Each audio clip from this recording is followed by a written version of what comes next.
Hi friends, ये हमारा history का थर्ड चैप्टर प्रतिरोध और विरोध, विशेषता और विश्लेषण, उसी का लास्ट वीडियो रहेगा। चूंकि हम लोग बोले थे कि 8 नंबर वीडियो ही हमारा लास्ट वीडियो रहेगा, लेकिन वीडियो लंबा हो जाने के कारण ये टॉपिक छूट गया था, जिसको आज हम लोग इस वीडियो में कवर करेंगे और हमारा जो हिस्ट्री का थर्ड चैप्टर है वो पूरी तरीके से समाप्त हो जाएगा। अगर आप लोगों ने अभी तक इसके प्रीवियस वीडियो इस चैप्टर के नहीं देखे हैं तो जल्दी से उसको देख लीजिए, क्योंकि नेक्स्ट वीडियो में हम लोग न्यू चैप्टर स्टार्ट करेंगे तो आप पीछे छूट जाइएगा, और नहीं चाहते हैं छूटना तो आप जल्दी जाके देख लीजिए, नहीं तो बाद में बहुत पछताना पड़ेगा। समझ में आ गया? और पीछे वाले वीडियो को, मतलब प्रीवियस वीडियो को देखने के लिए इस चैप्टर का आपको क्या करना पड़ेगा, इस वीडियो का डिस्क्रिप्शन खोले, वहाँ पर आपको इस चैप्टर का प्लेलिस्ट का लिंक रहेगा, जिसके थ्रू आप जाके पुराने वीडियो को जो इस चैप्टर पर है या किसी भी चैप्टर पर उसको देख सकते हैं। तो चलो आज का टॉपिक हम लोग स्टार्ट करते हैं। आज हम लोग को पढ़ना है फराजी आंदोलन क्या है। जैसा कि आप लोग को पता है, जो ये अब्दुल बहाव थे, अरब में उन्होंने क्या किया था, मुस्लिम समाज को सुधार के लिए, समाज में जो मुस्लिम धर्म बोलो या समाज में तो त्रुटियाँ जो अशुद्धियाँ आ गई थी उसमें सुधार के लिए उन्होंने क्या किया था, एक आंदोलन चलाया था वहाँ पे। उसी से प्रभावित होकर सैयद अहमद बरेलवी ने भारत में भी क्या चलाया था, बहावी आंदोलन चलाया था। और उन्हीं अब्दुल बहाव से प्रभावित होकर उसी समय में हाजी शरीयतुल्लाह बोल के एक आदमी थे, ठीक है, उन्होंने भी भारत में फराजी आंदोलन चलाया था। ठीक है, फराजी आंदोलन और बहावी आंदोलन दोनों ही आंदोलन मुस्लिम धर्म से संबंधित थे।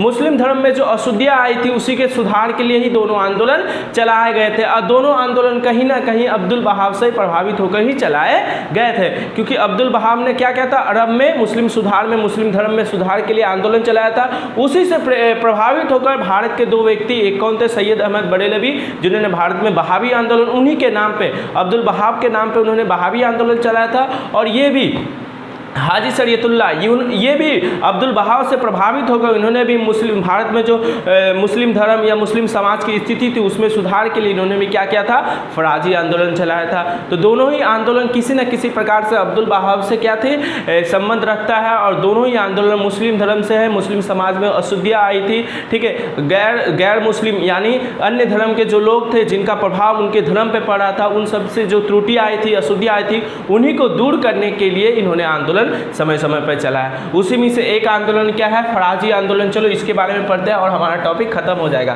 फराजी आंदोलन की शुरुआत हाजी शरीयतुल्लाह, याद रखना, हाजी शरीयतुल्लाह ने बंगाल के फरीदपुर स्थान से किया था। तो फराजी आंदोलन कहाँ हुआ था, बंगाल जो प्रांत है हम लोग का, जिसमें हम लोग रहते हैं, वहाँ का फरीदपुर एक जगह है, ठीक है, वहीं पर हम लोग का फराजी आंदोलन आरंभ हुआ था।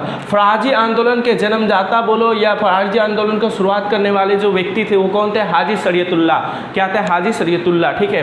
फराजी का अर्थ क्या होता है, इन्होंने नाम तो रख दिया फराजी आंदोलन, इनके द्वारा जो आंदोलन चला गया उसका फराजी आंदोलन तो नाम रख दिया, लेकिन उस नाम का कुछ ना कुछ तो अर्थ होता होगा ना। तो देखो, अरबी भाषा के अनुसार ऐसे लोग जो इस्लामिक आज्ञा के अनुसार कार्य करे उसे फराजी कहते हैं। ऐसे लोग जो इस्लामिक आज्ञा के अनुसार, इस्लाम में जो लिखा है, ठीक है, उस आज्ञा के अनुसार वो अपने जीवन को चलाए, उस आज्ञा के अनुसार वो काम करे, ठीक है, इस्लाम के विरुद्ध ना जाए, जो वहाँ पे नहीं लिखा है उसके विरुद्ध वो नहीं जाएंगे, ठीक है, जो वहाँ पे लिखा है, जो इनके धर्म में उचित है वही काम जो लोग करेंगे उनको हम क्या बोलेंगे, फराजी बोलेंगे। इस्लाम के आज्ञा के अनुसार जो चलेंगे उनको क्या बोलेंगे, हम लोग फराजी बोलेंगे। तो अरबी भाषा के अनुसार ऐसे लोग जो इस्लामिक आज्ञा के अनुसार कार्य करते हैं उसे क्या कहते हैं, फराजी बोलते हैं। भैया उदाहरण के माध्यम से समझाया, ऐसे समझ में आया। तो इस्लाम में देखो सब लोग शराब पीना क्या है, गलत है, ठीक है। तो ऐसे लोग जो इस्लाम बोलता है कि शराब मत पियो, ठीक है, लेकिन ऐसे कुछ लोग होते हैं जो शराब पीते हैं, शराब का सेवन करते हैं, तो उन्हें हम फराजी नहीं बोलेंगे। इस्लाम का आज्ञा क्या है कि शराब मत पियो, ऐसे लोग जो शराब नहीं पिएंगे उन्हें हम क्या बोलेंगे, फराजी बोलेंगे। समझ में आ गया? इस्लाम के आज्ञा के अनुसार जो काम करेंगे उसे ही हम क्या बोलेंगे, फराजी बोलेंगे, ठीक है। हाजी शरीयतुल्लाह के नेतृत्व में फराजी आंदोलन क्या हुआ था, कैसे हुआ था, इसकी शुरुआत कैसे हुई थी। देखो, अब्दुल बहाव से प्रभावित होकर हाजी शरीयतुल्लाह ने बंगाल के फरीदपुर प्रांत में मुस्लिम समाज सुधार आंदोलन चलाया था, जिसका उद्देश्य था इस्लामिक आज्ञा के अनुसार धर्म का पालन करना और करवाना, ठीक है, इस्लामिक आज्ञा के अनुसार जो धर्म है, ठीक है, उसी के अनुसार क्या करना, लोगों को पालन करवाना और स्वयं उसका पालन करना, धर्म के विरुद्ध नहीं जाना, और भारत को इस्लामिक राज बनाना। और इनका मेन मकसद था भारत को क्या बनाना, इस्लामिक राज बनाना, मतलब अंग्रेजों का राज को समाप्त कर देना और फिर से भारत पे अंग्रेजों से पहले भारत पे किसका अधिकार था? भारत मुगलों के अधीन था। ठीक है, तो इनका जो मेन मकसद था क्या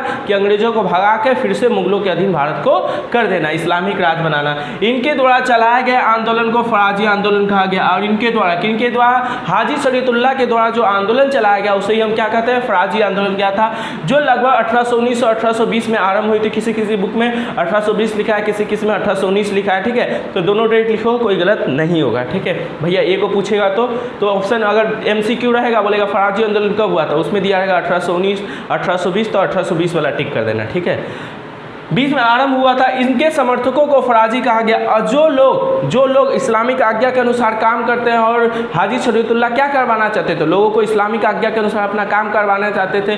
तो ठीक है, इनके द्वारा जो आंदोलन चलाया गया उसे फराजी और इनके अनुयायी जो इस्लामिक आज्ञा के अनुसार काम करते थे उन्हें क्या कहा गया?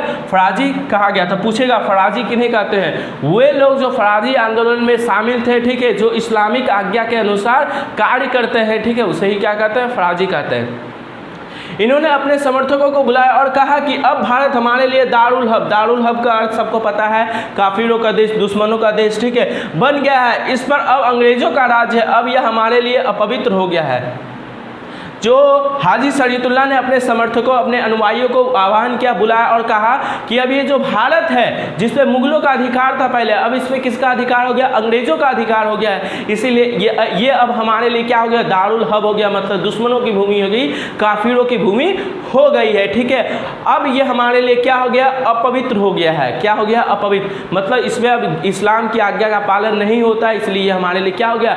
अपवित्र हो गया है। ठीक है, हमें इस भूमि पर ईद तब तक नहीं मनाना चाहिए तब तक हम यहाँ से अंग्रेजों को भगाना दें। इन्होंने बोला कि हमें ये जो भूमि है भारत हमारे लिए क्या हो गई? अपवित्र हो गई है और हमारा जो पवित्र त्यौहार है, ठीक है, ईद, हमें ईद यहाँ इस भूमि पे जब तक नहीं मनाना चाहिए तब तक हम अंग्रेजों को भगा ना दें। अंग्रेजों को भगा देंगे, उसके बाद ये जो भूमि है वो फिर से पवित्र हो जाएगी और यहाँ पे हम अपने त्यौहार मना सकते हैं। लेकिन हमें तब तक त्यौहार नहीं मनाना चाहिए, तब तक कोई भी पर्व नहीं मनाना चाहिए, तब तक यहाँ पे अंग्रेजों का राज है। ये सब बातें किन्हें हाजी शरीयतुल्लाह ने किनसे कही? अपने अनुयायी, अपने समर्थक, अपने फॉलोवर से कही। अपने इसी उद्देश्य को पूरा करने के लिए उन्होंने समर्थकों को गरीब किसानों और मजदूरों का साथ देने को कहा, जिन पर अंग्रेज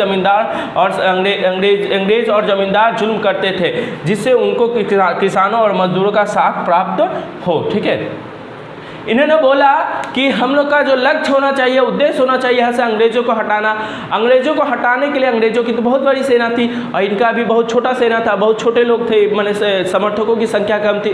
तो इन्होंने बोला अपने जितने भी समर्थक थे उनको बुलाया और कहा कि हमें अंग्रेजों को भगाना है, लेकिन हमारे समर्थकों की संख्या कम है, तो इसमें समर्थकों को क्या करना पड़ेगा? जोड़ना पड़ेगा। इसके लिए उन्होंने बोला कि जाओ, जहाँ पे किसानों और मजदूरों पर जुल्म हो रहा है, गरीबों पर जुल्म हो रहा है अंग्रेजों के द्वारा, मजदूरों के द्वारा, तुम जाके उनकी सहायता करो। क्या करो? उनकी सहायता करो, जिससे क्या होगा? किसान मजदूर ये सब क्या होगा? लास्ट में जब इनकी सहायता वो लोग करेंगे तो वो लोग क्या करेंगे? इनका समर्थक बन जाएंगे, इनको सपोर्ट करने लगेंगे, जिनके कारण इनके समर्थकों की संख्या क्या होगी? दिन प्रतिदिन बढ़ते जाएगी। ठीक है, इसीलिए इन लोगों ने क्या बोला? किसानों और मजदूरों और गरीब लोगों की सहायता करो। ठीक है, गरीब किसान मजदूरों की सहायता क्यों करना चाहते थे?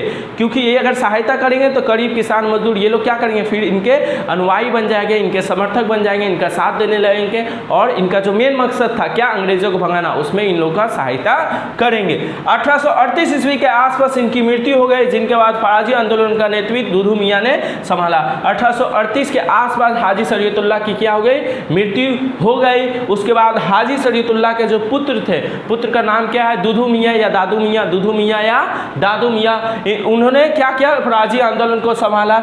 इनके नेतृत्व में यह बस एक धार्मिक आंदोलन रह गया था। किनके नेतृत्व है? हाजी शरीयतुल्लाह के नेतृत्व में फराजी आंदोलन सिर्फ धार्मिक आंदोलन रह गया था। इनका मेन मकसद था अंग्रेजों को हटाकर इस्लामिक राज्य के स्थापना करना। तो आई होप तुमका हाजी शरीयतुल्लाह के नेतृत्व में फराजी आंदोलन कैसे हुआ था, क्यों हुआ, कब हुआ था, उनका क्या मेन मकसद था, ये तुमको समझ में आ गया। और हम लोग का सबसे इंपॉर्टेंट टॉपिक जो यहाँ से पूछा जाता है कि दुधू मियाँ के नेतृत्व में, दुधू मियाँ या दादू मियाँ के नेतृत्व में फराजी आंदोलन का नेचर क्या था, ठीक है, प्रकृति क्या था, ये पूछा जाता है। मतलब दुधू मियाँ के नेतृत्व में फराजी आंदोलन का जो रूप था वो हमसे पूछा जाता है। ठीक है, तो उसको अभी हम लोग थोड़ा देर बाद लिखेंगे। पहले तुम लोग इसको अच्छे से नोट डाउन कर लो। ठीक है, पहले नोट डाउन करो तुम लोग।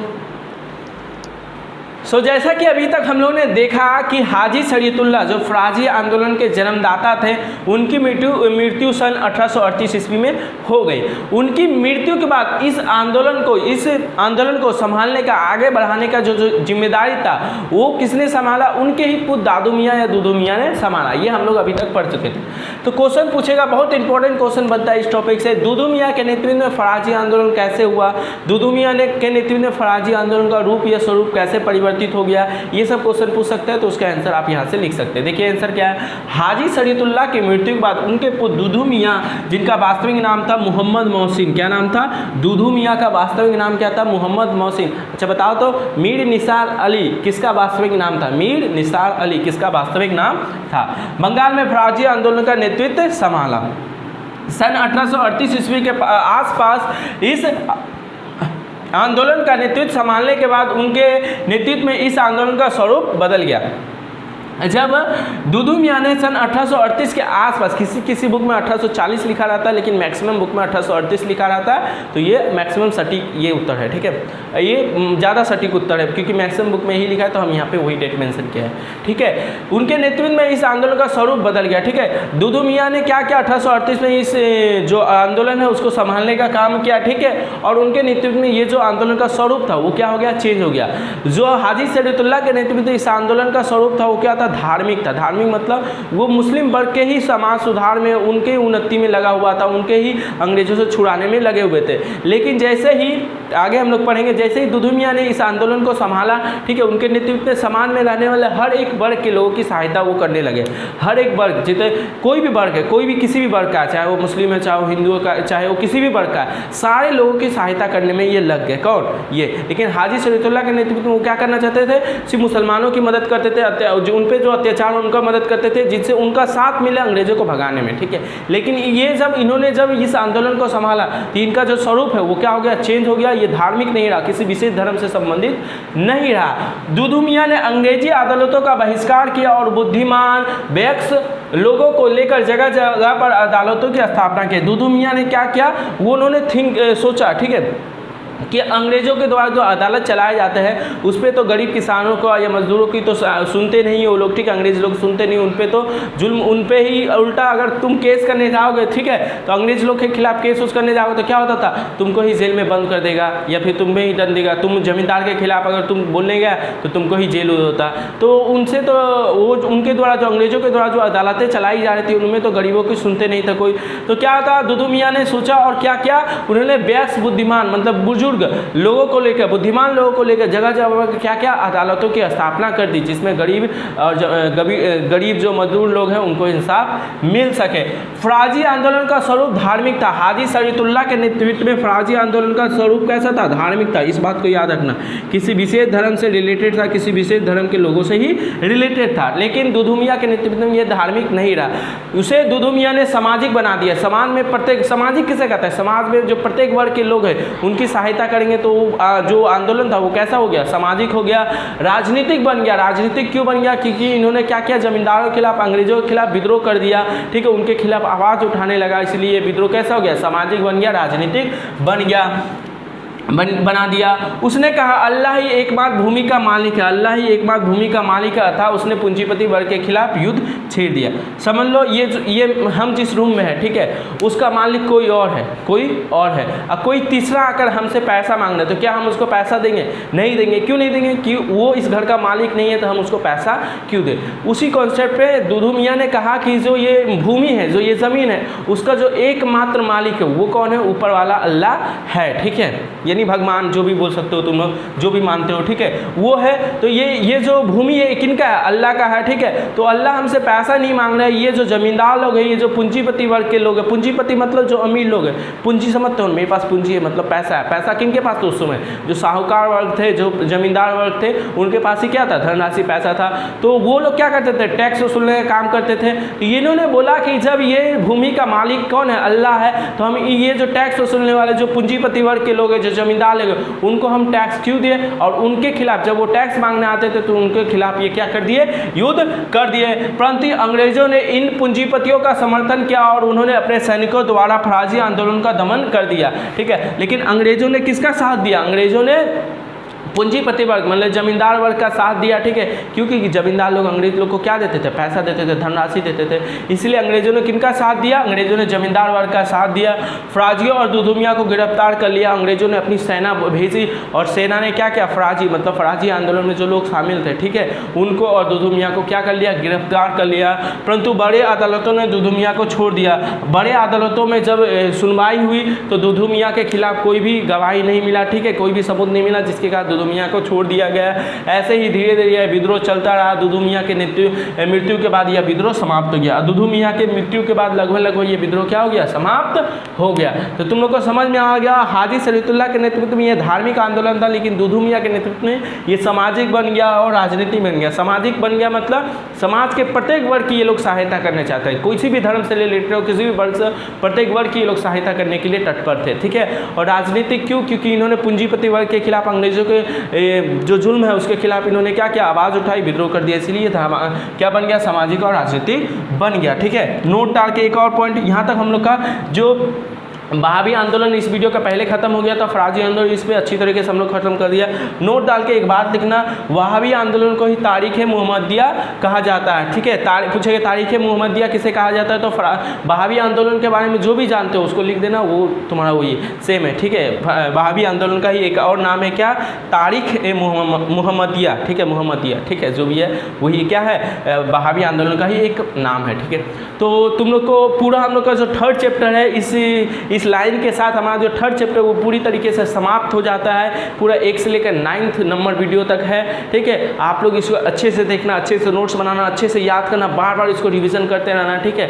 एक एक लाइन आपको याद जब हो जाएगा तब हम लास्ट में और क्वेश्चन वोश्चन करवाएंगे। अभी कुछ और चीज़ें हैं, MCQ मैप पॉइंटिंग चैप्टर से मैप पॉइंटिंग बहुत ज़्यादा आता है, ठीक है। जब मैप पॉइंटिंग अभी इससे मैप पॉइंटिंग वाले के क्वेश्चन भी आता है। मैप पॉइंटिंग अभी हम आपको नहीं करवा रहे, क्योंकि जब आप लोग ज्योग्राफी में मैप पॉइंटिंग कीजिएगा, कौन सा राज्य कहाँ पे है वो कर लीजिएगा, तो इसका मैप पॉइंटिंग आपको बहुत ही ईजी लगेगा, इसलिए अभी उसको छोड़े हैं। तो वो सब चीज़ें लास्ट में हम लोग करेंगे। और वो सब चीज़ें लास्ट में कब कर पाइएगा, जब आप पूरा सिलेबस को पहले ही खत्म करके रिविजन करके रखिएगा। तो जो इंपॉर्टेंट चीज़ें MCQ पे हम लोग काम करेंगे, कब करेंगे, जब ये चीज़ें आपकी कंप्लीट रहेगी, तब हम लोग MCQ map pointing, fill in the blanks, ये सब चीज़ों को आगे बढ़ाएंगे, जिससे हमारा एक मार्क्स का छोटा क्वेश्चन भी नहीं छूटेगा। अभी हम लोग जो कर रहे हैं उसे छोटा हो सके 1-2 क्वेश्चन छूट जाएगा, ठीक है, लेकिन बड़ा क्वेश्चन तो एक भी नहीं छूटेगा। तो उन सब चीज़ों को जो छूटने का चांसेस है, मिनिमम चांस है, उसको भी हम लोग को क्या करना पड़ेगा, रिड्यूस करना पड़ेगा, जिसके लिए हम लोग को क्या करना पड़ेगा, सिलेबस को संग अभी खत्म करना पड़ेगा जल्दी। उसके बाद हम लोग फिर एक बार रिविजन करेंगे, MCQ टाइप का क्वेश्चन करेंगे, सब कुछ हम लोग का फिनिश रहेगा। तब आप लोग आराम से उसको याद करके आराम से बोर्ड देने जा सकते हैं। तो इसके लिए आपको सिलेबस जल्दी खत्म करना पड़ेगा। जैसे चल रहा है, ये वीडियो खत्म हुआ तो इसको आप देखिए, नोट्स बनाइए, याद कर लीजिए। नोट्स सिर्फ नहीं बनाइए, ठीक है, ये नहीं कि लिख लिए कॉपी में हो गया भैया खत्म करा दिए, हम भी लिख लिए, वीडियो देख लिए, काम हो गया। याद कीजिए, याद कर लीजिए, तभी मानिए ये नोट्स बना लिए, खत्म हो गया। जब तक आप इसको याद नहीं किए हैं तब तक आप इसको पढ़े नहीं हैं, ठीक है। जब आपको ये याद हो जाए तब हम मानेंगे कि आप पढ़ लिए हैं, इसको याद कर लिए हैं, ठीक है, फेर बना लिए। समझिए आप लोगों को क्या करना है, ठीक है। तो आज का वीडियो यही खत्म करते हैं। नेक्स्ट वीडियो हम लोग 4th चैप्टर स्टार्ट करेंगे, ठीक है। फिर मिलते हैं नेक्स्ट वीडियो में।